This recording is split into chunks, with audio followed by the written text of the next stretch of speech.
नमस्ते दोस्तों, मैं हूं doctor Sumit Bansal, consultant urology, robotic surgery और किडनी ट्रांसप्लांट सर्जरी। आज मैं आपसे एक बहुत ही कॉमन और इम्पोर्टेंट टॉपिक के बारे में बात करना चाहता हूं, किडनी एंड यूरोलॉजिकल स्टोन्स।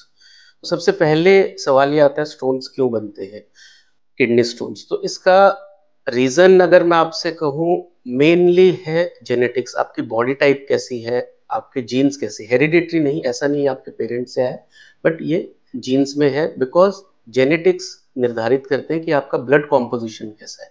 तो जिन लोगों में स्टोन्स बनते हैं उनके ब्लड कॉम्पोजिशन में थोड़ी सी गड़बड़ होती है, उसमें ऑक्जेलेट की मात्रा ज़्यादा होती है, सिट्रेट की मात्रा कम होती है।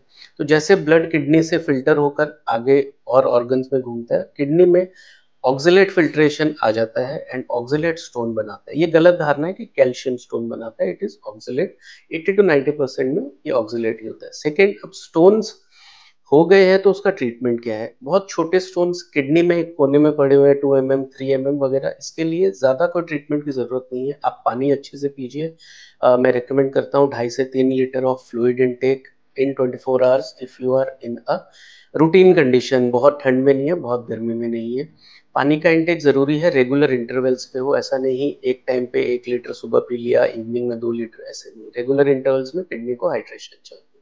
सेकेंड, आप हाईली सॉल्टेड चीज़ें अवॉइड करें। सोडियम इन सॉल्ट ऑक्जेलेट को प्रेसिपिटेट करता है। थर्ड, आप कैल्शियम रिच प्रोडक्ट्स अवॉइड ना करें, उसको लेना है। दूध, चीज़, डेयरी प्रोडक्ट्स ये लेने हैं। जो नेचुरल कैल्शियम है वो ऑक्जेलेट से कंबाइन करके स्टोन बढ़ने से रोकता है, ऑक्जेलेट को बॉडी से बाहर निकालता है। थर्ड, कुछ लोगों में अगर ये बार बार बनते हैं तो हम चेक करते हैं, पैराथायराइड की कंडीशन होती है, हाइपर पैराथायराइडिज्म, या यूरिक एसिड की मात्रा बहुत ज़्यादा, तो भी स्टोन बन सकते हैं।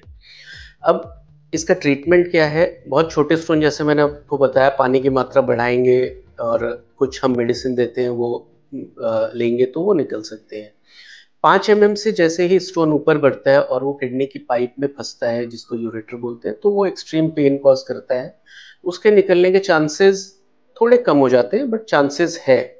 5 mm से कम के स्टोन के चांसेस इज अराउंड 70%। जैसे जैसे साइज बढ़ता जाता है, 8 mm तक भी हम मेडिसिन से ट्राई करते हैं, उसके ऊपर थोड़े चांसेस कम हो जाते हैं।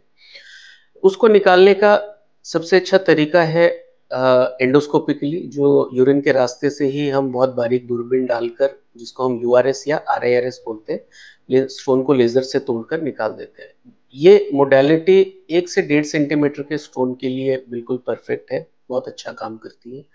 स्टोन साइज अगर इससे भी बड़ा है, 2 सेंटीमीटर, 2.5 सेंटीमीटर किडनी में है, तो पीसीएनएल एक अच्छी मोडेलिटी हो जाती है, जहां कमर में एक छोटा सा छेद करके दूरबीन से स्टोन तक पहुंचते हैं हम, उसको लेजर से तोड़कर निकाल देते हैं। एक न्यू टेक्नोलॉजी के बारे में मैं आपको बताना चाहूँगा, जो आरआईआरएस है, रेट्रोग्रेड इंट्रारेनल सर्जरी, जिसमें पेशाब के रास्ते से बारीक दूरबीन डालकर किडनी तक के हम स्टोन निकाल देते हैं। उसमें नया इन्वेंशन है, फैंस बोलते हैं उसको, FANS, flexible and navigable suction access sheet, जिससे स्टोन को हम पाउडर करके उसी टाइम सक्शन से निकाल लेते हैं। पहले, आज से कुछ 1 साल पहले तक भी ये मोडालिटी नहीं थी, जिसमें हम सिर्फ पाउडर करके किडनी में हमें छोड़ने पड़ते थे टुकड़े, होपिंग कि वो अपने आप फ्लश आउट हो जाए, या स्टेंट हम डालते थे उसके थ्रू निकल जाए। बट रिसेंटली इसके मैंने बहुत सारे केसेस कर लिए हैं, मेरे वीडियोस भी अवेलेबल है।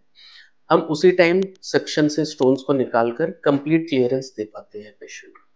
तो आई होप मैंने स्टोन्स के बारे में आपके डाउट्स कुछ हद तक क्लियर किए होंगे। Thank you.